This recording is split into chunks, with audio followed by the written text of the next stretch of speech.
Hello, welcome back to our channel. It's good to be with you here today. We're going to be reading from our book once again, our anthology, Life Among the Stars, The Movement of Human Beings, From Earth to the Stars. Welcome. We're going to pick up where we left off. We'll be reading chapter 8 and 9 tonight. Chapter 8, She Was Programmed. It was a great night. I was a little tipsy, so Kathy decided to walk me home. Seemed strange to have a little woman walking me home until I remembered she was an artificial life form and she could beat the crap out of 10 men.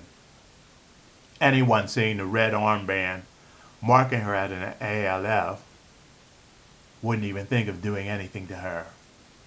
To be truthful, there was very little crime on Earth now. Most of the people were satisfied, if not super rich, so they didn't need to steal anything. And if they did, the penalty was horrendous.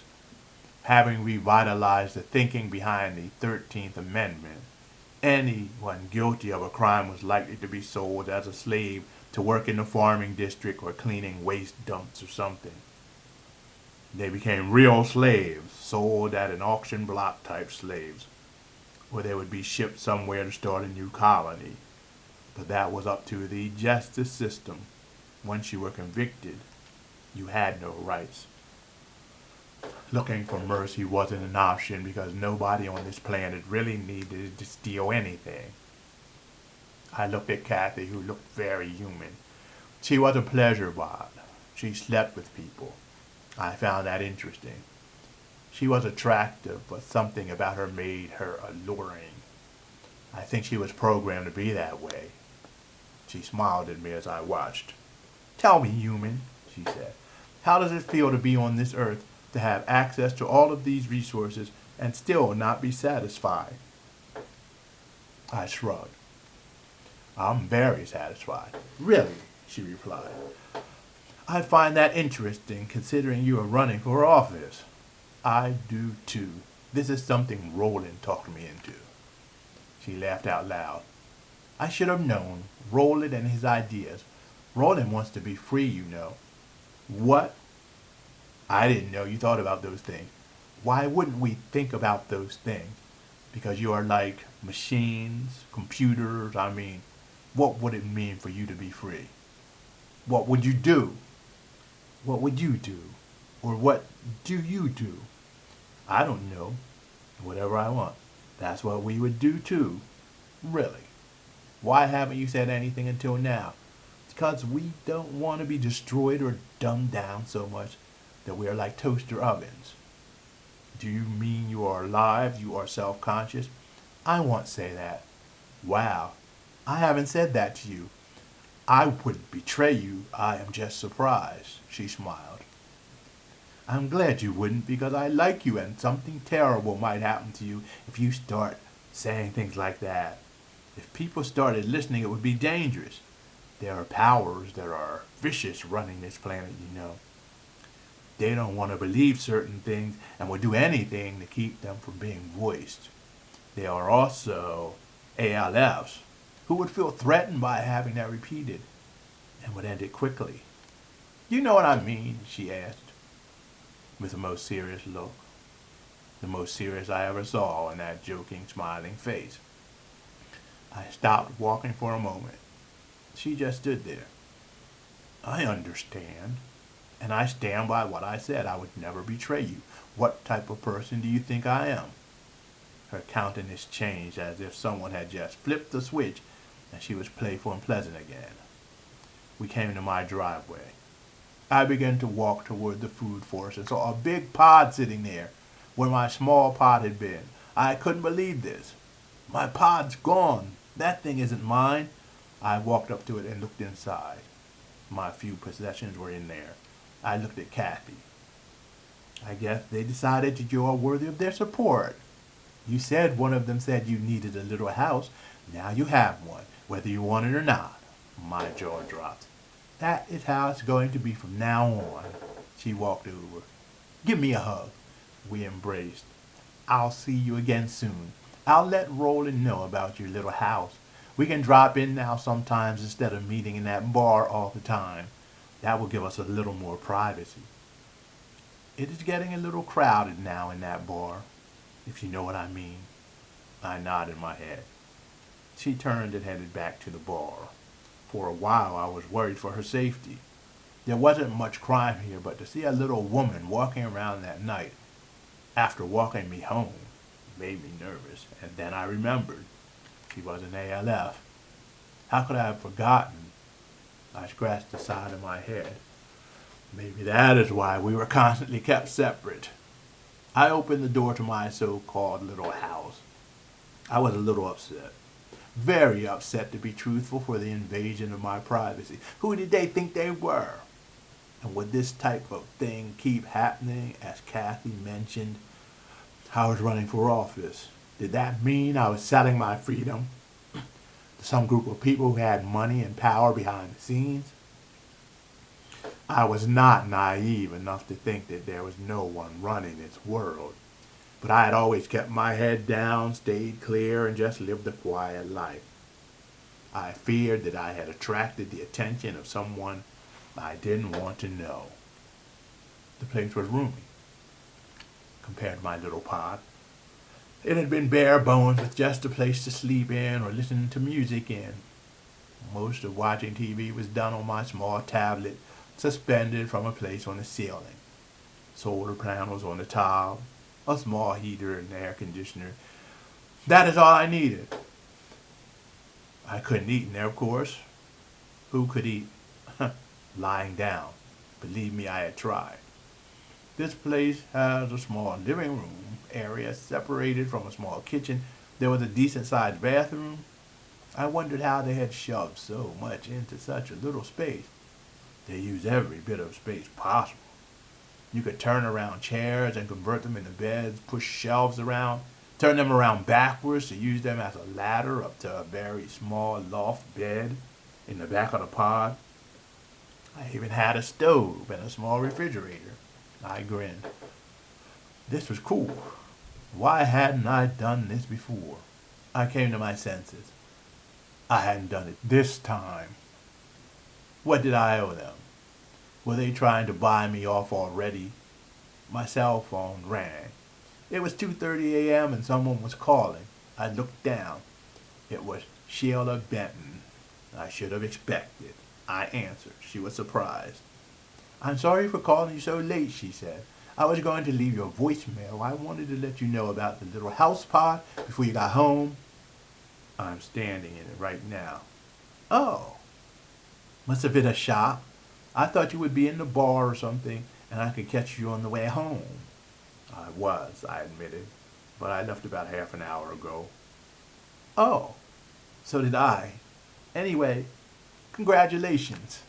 No strings attached. You won a lottery run by the Citizens for a Better World.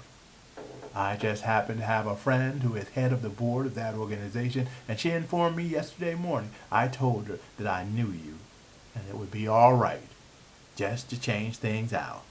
I intended to call you tonight to let you know, but, things got out of hand. But here I am now. No harm done. Right? I was silent. Is it okay?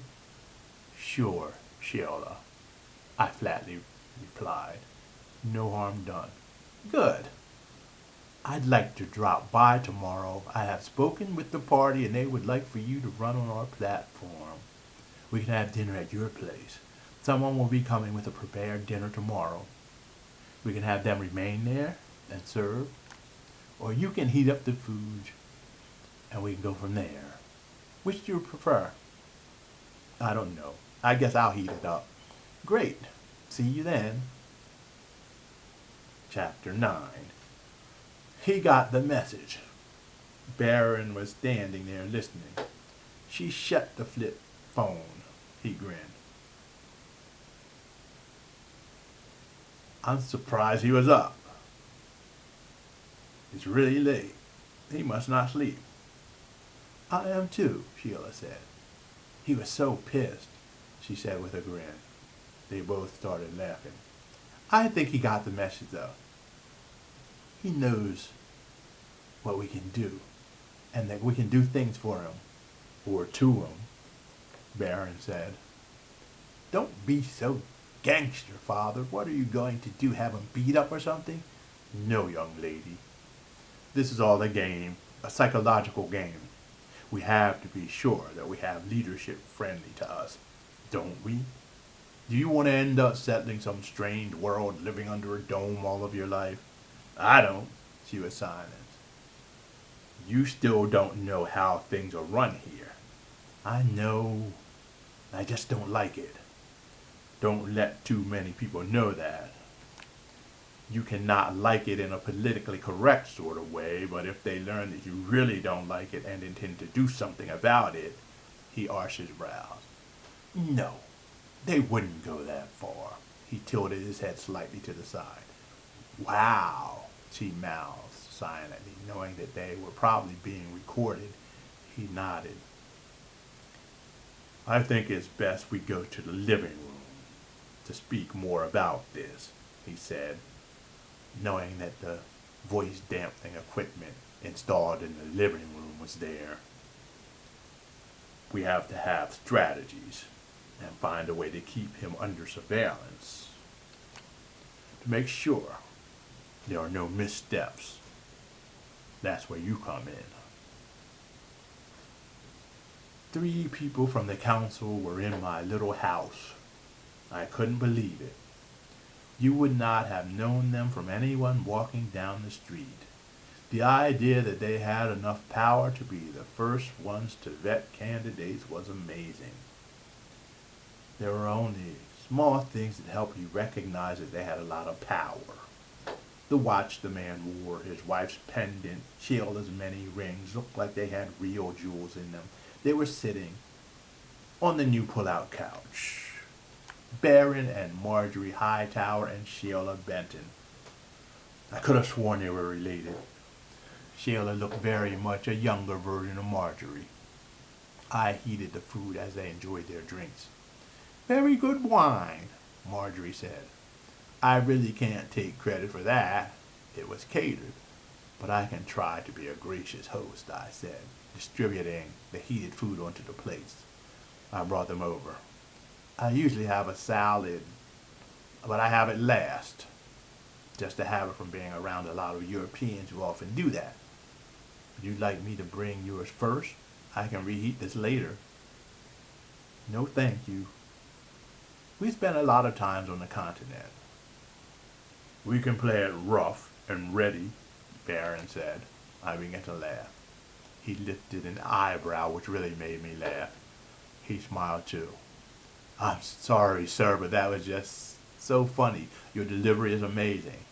Baron grinned a little more while Marjorie and Sheila just sat there with puzzled expressions. Jesus, I was joking, Baron said. Oh, I didn't know that, Marjorie said. Sheila began to smile as Baron flagged her off. She smiled. See what I have to put up with, he said. On a more serious note, tell me a little bit about you. What are your hopes and dreams, Mr. Williams? Hopes and dreams, I sat across from them. The couch on which they were sitting was 3-sectional, with rollers underneath. The 2 on the ends rolled their ends around the table so that we were all sitting there like a real table. That was cool. I dream of a world where everyone has their basic needs met, with just a little bit of time for creativity and even more modernization. I think we have modernized to the point where we have forgotten our humanity. We should build more community and have more spare time. Wouldn't you say we have already done that? Baron asked. Yes, but something is missing, I think. I mean, the bold ones are all going off-world to try to create new colonies and opportunities. What does that leave here? People who are satisfied doing very little. If we spent just a little bit more time exercising their creativity here, what would it look like?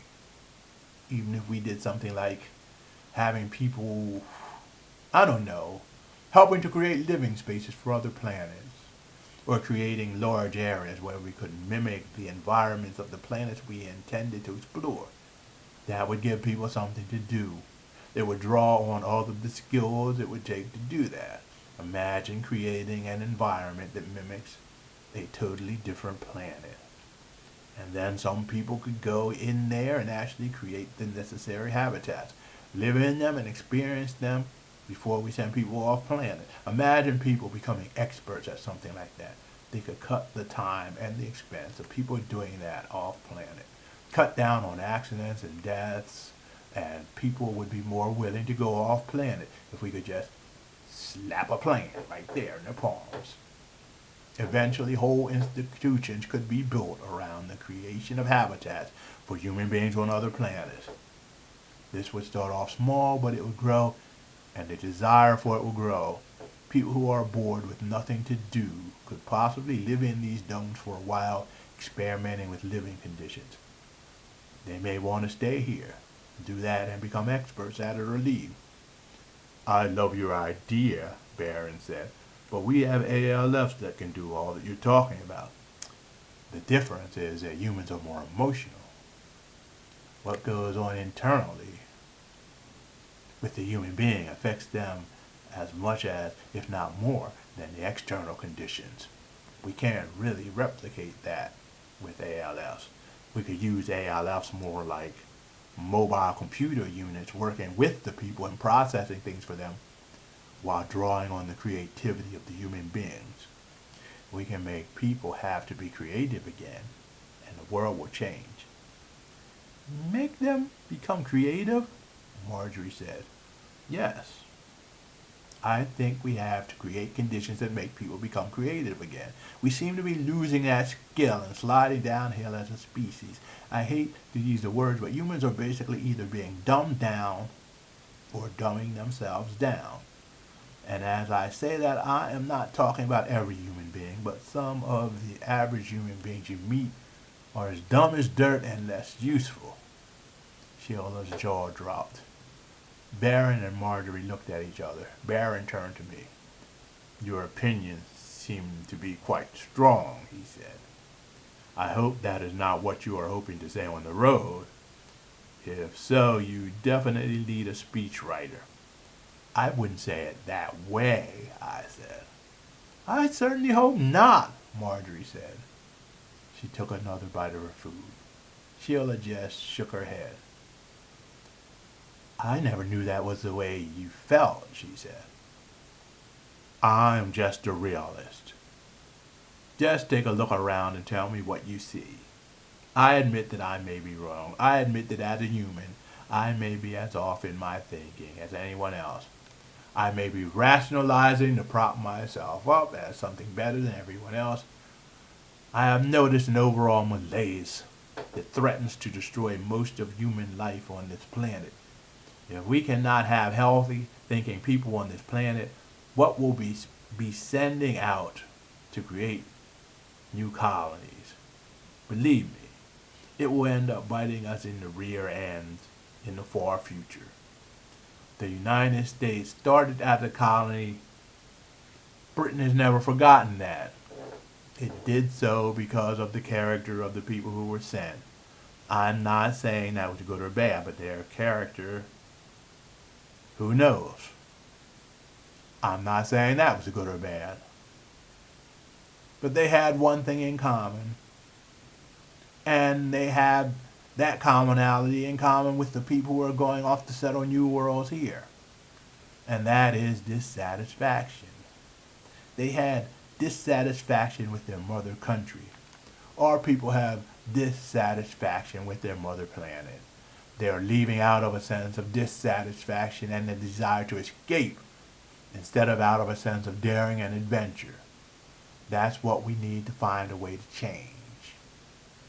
Wow, those are big dreams for just a community leader position.